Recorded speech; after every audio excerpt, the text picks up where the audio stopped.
कौन से क्वेश्चन अलंकार में पूछे जा सकते हैं, कौन से रस पूछे जा सकते हैं, कौन से छंद के क्वेश्चन पूछे जा सकते हैं। आपके सिलेबस में केवल 2 ही रस पूछे जा रहे हैं। मात्रिक छंद के कितने भेद हैं, कई बार वो ऐसे भी पूछ लेता है कि चौपाई में कितनी मात्राएं होती हैं। अगर हम सोठा की बात करें तो सोठा आपसे पूछा जाएगा कि दोहे का उल्टा छंद कौन सा होता है, इसके अंदर कितनी मात्राएं पाई जाती है, तो आप बता देंगे कि भाई इसके अंदर 11-13 की मात्राएं पाई जाती हैं। रूपक और उत्प्रेक्षा में बस क्या याद रखना है बेटा जी, हम उतना ही पढ़कर जाए, पूरा हमें व्याकरण ना पढ़ना पड़े, तो ऐसा कोई सॉल्यूशन दे दे तो आप कितना अच्छा रहे। आप लोग भी सोच रहे होंगे ना। हेलो बच्चा पार्टी, तो आप सभी लोग भी सोच रहे होंगे कि भाई इस बार हिंदी के पेपर में हमको मैम ऐसा तरीका निकल कर आ जाए कि बस कौन से क्वेश्चन अलंकार में पूछे जा सकते हैं, कौन से रस पूछे जा सकते हैं, कौन से छंद के क्वेश्चन पूछे जा सकते हैं, कौन कौन सी चीजें पूछी जा सकते हैं, हमें बस उतना कोई बता दे, हम उतना ही पढ़कर जाए, पूरा हमें व्याकरण ना पढ़ना पड़े, तो ऐसा कोई सॉल्यूशन दे दे तो आप कितना अच्छा रहे। आप लोग भी सोच रहे होंगे ना। तो बिल्कुल बच्चा जी, आज की इस वीडियो में आपको इसका सॉल्यूशन देने वाली हूँ। वही उतना ही चीज बताऊंगी जितना आपके पेपर में पूछा जाता है, बस उतना ही आप पढ़कर चले जाइए। डेफिनेटली आपको यहाँ से बहुत हेल्प मिलने वाली है। जैसे कि काव्य सौंदर्य के अंदर मैं रस छंद अलंकार की बात करूँ, जिसमें सबसे पहले अगर हम रस की बात करें बेटा जी, तो आपको ये पता होना चाहिए कि भाई रस की संख्या कितनी है। ठीक है, तो रस की कुल संख्या 11 है, जिसमें श्रृंगार रस, हास रस, करुण रस, रौद्र रस, वीर रस, भयानक रस, विभत्स, अद्भुत, शांत, वात्सल्य और भक्ति है। ठीक है, अब अगर आपसे पूछा जाए रसों के स्थायी भाव, तो रसों के स्थायी भावों की संख्या 9 है। ठीक है, अगर आपसे पूछा जाए कि रस के कितने अंग है, तो रस के 4 अंग है, विभाव, अनुभाव, संचारी भाव और स्थायी भाव। अगर आपसे संचारी भावों की संख्या पूछी जाए तो बेटा जी कुल 33 है। इतना ही आपको याद रखना है। ठीक है, इसके बाद अगर मैं आपसे कहूं कि उनके कौन कौन से मोस्ट इंपॉर्टेंट एग्जाम्पल्स है, उदाहरण है, जो कि पेपर में बहुत बार पूछे जाते हैं, जैसे हंसी हंसी भाजे देख दूल्हा दिगंबर को, ये वाला, विंध्य के वासी उदासी तपोव्रत धारी, ये वाला, तंबूरा ले मंच पर बैठे प्रेम प्रतापा, ये वाला, नाना वाहन नाना विष तो मोस्ट इंपॉर्टेंट है। बुरे समय को देख कर गंजे तू क्यों रोए, हाथे जैसी दे गेंडे जैसी चाल, जेहि दिस बैठे नारद पुली। ये तो कुल 7 ऐसे एग्जाम्पल्स है जो आप अच्छे से बेटा जी तैयार कर लीजिएगा। ये आपके हास्य रस में क्वेश्चन में पूछे जाएंगे, तो आपने जैसे ही देखा आप उसे टिक करके आ जाएंगे कि ये हास्य रस है, क्योंकि आपके सिलेबस में केवल 2 ही रस पूछे जा रहे हैं। एक हास्य रस पूछा जा रहा है और दूसरा आपका करुण रस पूछा जा रहा है, तो बस आपको इतना ही याद रखना है। ठीक है, इसके बाद अगर आपसे पूछा जाए कि करुण रस का, अच्छा हाँ, अगर आपसे ये पूछा जाए हास्य रस का स्थायी भाव बताइए, तो हास्य रस का स्थायी भाव हास्य होता है। ठीक है, और करुण रस का स्थायी भाव करुण होता है। ठीक है, अब करुण रस के कौन कौन से इंपॉर्टेंट है, तो हे खग हे मृग मधुकर श्रेणी वाला, प्रिय पति वह मेरा प्राण प्यारा कहाँ है, शोक विकल सब रोम रानी, ये 3 मोस्ट इंपॉर्टेंट है, तो आप इनको तैयार कर लीजिएगा। अच्छा, एक चीज और बेटा जी आपको यहाँ पर देखनी है कि स्थायी भावों की, जैसे श्रृंगार रस का रति होता है, हास्य का रस होता है, तो ये आप थोड़ा सा पढ़ लीजिएगा। लेकिन इसमें ना देखो 2 के ज्यादा पूछे जाते हैं, एक हास्य रस का, एक करुण रस का, एक आपका और पूछ लेता है जो कि है आपका शांत रस का। तो शांत रस का स्थायी भाव निर्वेद होता है। बस आप इतना पढ़ लीजिए रस से, इससे बाहर आपका कोई भी प्रश्न नहीं बनेगा। एक क्वेश्चन और आपसे पूछेगा हाँ इसका, कि काव्य का प्राण तत्व किसे कहते हैं, तो काव्य का प्राण तत्व ये कहे जाते हैं। ठीक है, प्राण तत्व या काव्य की आत्मा ये कहे जाते हैं। तो बस ये चीज याद रखिएगा, आपके पेपर में इतना ही पूछेगा रस से। अब बात कर लेते हैं हम यहाँ पर छंद से। तो बेटा जी छंद की बात करें तो छंद जो है वो चद धातु से बना है, जिसका अर्थ होता है आह्लादित करना, खुश करना। ठीक है, अब अगर आपसे छंद के अंग पूछे तो जिसमें चरण और पद होते हैं, चरण मतलब कोई भी छंद होता है तो उसमें 4 चरण पाए जाते हैं, इतना याद रखना है आपको। ठीक है, इसके बाद आप यति याद रखिएगा। यति का मतलब होता है विराम, यानी कि छंद पढ़ते समय जहां हम रुकते हैं उसी को हम विराम को ही यति कहते हैं, बस इतना याद रखना है। इसके बाद आपका अगर पूछे कि छंदों के कितने प्रकार है, तो छंद के 3 प्रकार होते हैं, मात्रिक छंद, वर्णिक छंद और मुक्तक छंद। हमारे सिलेबस में मात्रिक छंद आ रहा है। अब आपसे पूछा जाएगा कि मात्रिक छंद के कितने बताइए, मात्रिक छंद के कितने भेद है, तो आप याद रखिएगा बेटा जी 3 भेद है, सममात्रिक छंद, अर्ध सममात्रिक छंद और विषम मात्रिक, जिसमें से सम और अर्ध सम से पूछे जाते हैं। बेटा जी सम और अर्ध सम क्या होता है, बस ये देख लीजिए। फॉर एग्जाम्पल सबकी मात्राएं अगर समान है तो उसे सममात्रिक कहते हैं। मान लीजिए किसी की मात्राएं जैसे 11-13 ऐसे करके दी है, आधी समान है ना, 11-11, देखो पहले और तीसरे पर 11-11, दूसरे और चौथे पर 13-13, तो आधी समान है तो इसे अर्ध सममात्रिक छंद कहते हैं।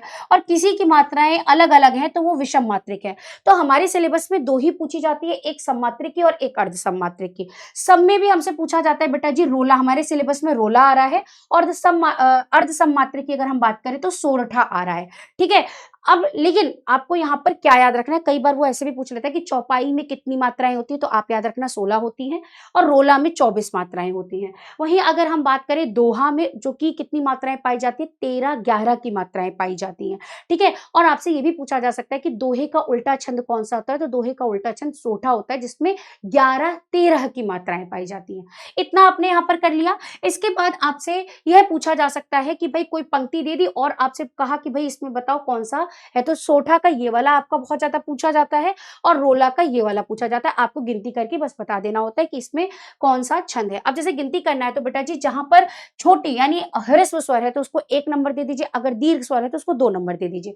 जैसे यहाँ पर 2 नंबर दिया गया है क्योंकि इसमें बड़ी मतलब एक ही मात्रा है, 2 2, ठीक है, 1 1 1 1 1 है ना। अब इसको गिनती करोगे तो 2 2 4 2 6 7 8 9 10 11 11 आ गए, तो इसमें सोठा है, मतलब यहाँ 11 है। अच्छा हाँ, एक और चीज याद रखनी बेटा, ये लाइन आप जरूर याद रखना क्योंकि यही सेम पूरा क्वेश्चन में उठाकर पूछ लिया जाता है कि रोला आपसे पहले ही पूछेगा कि रोला कैसा छंद है, तो आप बता देंगे सममात्रिक छंद है। फिर आपसे पूछा जाएगा कि रोला के अंदर कितने चरण पाए जाते हैं, तो 4 चरण पाए जाते हैं। फिर आपसे पूछा जाएगा कि 11 13 पर यति होती है, ठीक है। ऐसा कौन सा छंद है जिसके 11 13 पर यति पाई जाती है, तो 11 देखो यहाँ 11 मात्राएं और इसी यहाँ पर रुकना हुआ ना, कॉमा लगा है, तो यहाँ यति ली गई है, तो 11 13 पर जहां रुकना होता है वह हमारा रोला होता है, ठीक है। रोला वैसे भी देखने में बड़ा होता है और सोठा छोटा होता है, ठीक है। और इसमें 24 मात्राएं पाई जाती हैं, बस हमें इतना याद रखना है।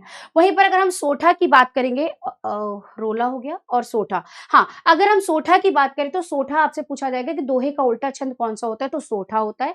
अच्छा ये कौन सा मात्रिक छंद है, तो यह भी अर्ध सम मात्रिक छंद है। और इसके अंदर कितनी मात्राएं पाई जाती हैं, तो आप बता देंगे कि भाई इसके अंदर 11 13 की मात्राएं पाई जाती हैं।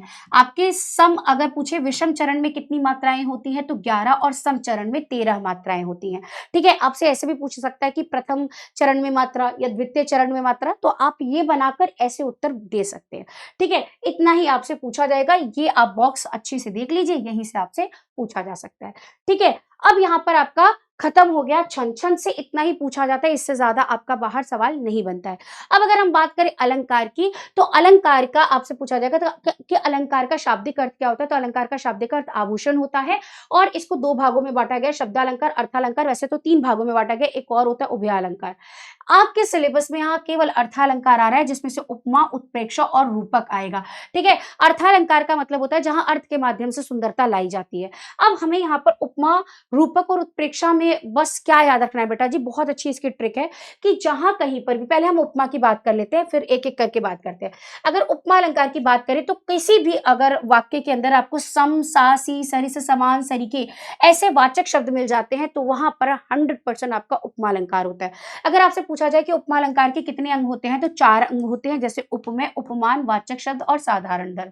अब ये वो एग्जाम्पल्स है जो कि आपके पेपर में उपमा अलंकार के पूछे जाते हैं, जैसे हरिपद कोमल कमल से। अब देखो यहाँ पर से लगा हुआ है, पीपर पात सरिस मंडोला सरिस लगाई, यही कहीं पर बिखर गई है वह भग्न विजय माला सी लगा हुआ है, आहूति सी गिर चढ़ी चिता पर, ठीक है, तम के तागे सी, ठीक है, लघु चलती लघु पद मिलजुल, करी कर सरिस, तो यहाँ पर देखिए सा सी सरिस समान सरीखे ही दिख रहे हैं, तो ये सभी एग्जाम्पल आपके उपमा अलंकार के हैं। इसी तरीके से अब अगर आपसे पूछा जाए उत्प्रेक्षा अलंकार के बारे में बेटा जी, तो आपसे यहाँ से एक सवाल ऐसे क्वेश्चन डायरेक्ट ऐसे बनता है कि वह कौन सा समास है जिसके अंदर उपमेय में उपमान की संभावना या कल्पना व्यक्त की जाती है, तो आपको बताना है कि वह उत्प्रेक्षा अलंकार होता है। फिर मनु मानो, आपको किसी भी वाक्य के अंदर मनुहु मानो जनुहु जानो है ना, निश्चय एव ज्यो ऐसे वाचक शब्द मिल जाते हैं तो वह आपका उत्प्रेक्षा अलंकार होता है। अब ये कुछ एग्जाम्पल है, जैसे मोर मुकुट की चंद्र कन्हैया और राजत नंद नंद, ठीक है। मनु देखो यहाँ मनु लगा हुआ मिल गया, पुलक प्रकट करती है धरती हरित तृणों के नोकों से, मानो झूम रहे हैं तरु भी मंद पवन के झोंकों से, सोहत ओढ़े पीठ पर शाम सलोने गात, मनहु नीलमणि सैल पर आतप पर्यो प्रभात, सिर फट गया उसका मानो वही मानो, ठीक है, उस काल मारे क्रोध के तिनकापने उसका लगा, मानो हवा के जोर से सोता हुआ सागर जगा। तो मनहु मानो है ना, यही आपको वाचक शब्द दिख रहे हैं तो वह आपका उत्प्रेक्षा अलंकार होता है। फिर से कह रही हूँ, कहीं पर भी अगर आपको ये लिखा हुआ मिल जाए कि संभावना या कल्पना व्यक्त की जाती है तो उत्प्रेक्षा होता है। अगर कहीं पर आपको ये लिखा हुआ मिल जाए कि तुलना की जाती है ना? उपमेय में उपमान की समानता या तुलना व्यक्त की जाती है तो वहाँ उपमा अलंकार होता है। और अगर आपसे कोई कहे कि संभावना या कल्पना की जाती है तो वहाँ उत्प्रेक्षा अलंकार होता है। बस इतना याद रखना है। इसके बाद आ जाते हैं रूपक अलंकार में। उपमेय, अब यहाँ से क्वेश्चन ऐसे बनेगा कि उपमेय ऐसा कौन-सा छंद है ऐसा कौन-सा अलंकार है जिसमें उपमेय को उपमान पर आरोपित कर दिया जाता है? तो बेटा जी वह आपका रूपक अलंकार होता है, ठीक है? अब इसके कौन से एग्ज़ाम्पल्स हैं? अच्छा, इसके अंदर ना कई बार क्या होता है कि आपको योजक चिन्ह लगा हुआ देखने को मिल जाएगा। जैसे देखो चरण कमल में देखो मिल गया है, ठीक है? अब यहाँ पर चरणों को सीधे कमल कह दिया गया, मैं तो चंद्र खिलौना ली हूँ, ठीक है? पायो जी मैंने राम रतन धन पायो, तो राम को सीधे रतन के रूप में कह दिया है, चंद्र को सीधे खिलौना कह दिया है। असवर जल सींच सींच प्रेम बेल बोई, को बेल जी सीधे कह दिया। माया दीपक नर पतंग, माया को दीपक कहा गया है और नर को पतंग कहा गया है। उदित उदयगिरि मंच पर, ठीक है? रघुवर बाल पतंग, रघुवर को बाल पतंग के समान दिखाया गया है। तो ये मोस्ट इंपॉर्टेंट पंक्तियां जो कि आपके रूपक अलंकार में पूछी जाती है, आप इनको देख लीजिएगा, ठीक है बेटा जी? तो बस यही था आपके मोस्ट इंपॉर्टेंट क्वेश्चन जिससे आपके सवाल बन सकते हैं। आप इन्हीं को बस तैयार कर लीजिए, देखिएगा आपके पेपर में इसी से क्वेश्चन बनकर आए होंगे। इसी से आपके एमसीक्यू क्वेश्चंस बनेंगे, यानी बहुविकल्प पे आधारित, जो कि एक एक नंबर के बनते हैं, ठीक है? तो ऐसे ही आप लोग इन सारे टॉपिक्स को तैयार करिए और अपने पूरे फुल मार्क्स लाने की 100% की तैयारी कीजिए। बाकी मैं मैराथन्स पे इनको डिटेल से में पढ़ा रही हूँ, तो आप उससे भी पूरा डिटेल पढ़ सकते हैं, ठीक है? All the best.